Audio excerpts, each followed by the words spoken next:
मामू से बात करा दो इसको, इसका कोई गलती नहीं, इसको जो रूल है वो रूल ये फॉलो कर रहा है। क्योंकि ऑफिस से इसको क्यों गाली सुनवाना, क्योंकि हमारा तो कोई ठीक नहीं है, हम तो कभी आते हैं जाते हैं, लेकिन तुम परमानेंट हो ना यहाँ। मामू से बात करवा दो ना इसको, मामू भी इंचार्ज है, बात करा दो। साजिद भाई है ही नहीं ना, साजिद भाई साजिद भाई से लगाओ जी ऑर्डर। मामू मामू हम ना से मना कर ऑफिस टाइम मामू सार कथा कर आउटपास दे दो ना, इसको दोस्त कभी मत देना।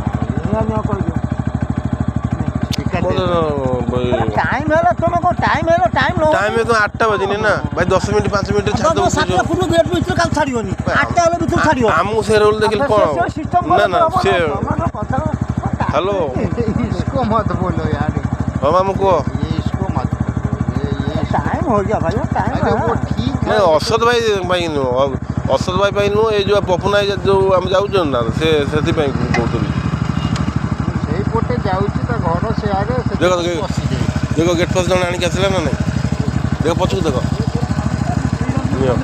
किसी कहले मामू किसी कहले सी कहले असद भाई कहले असद भाई दूसरे जो इको साइड ना, मु असद भाई के लिए बात कुछ नहीं है।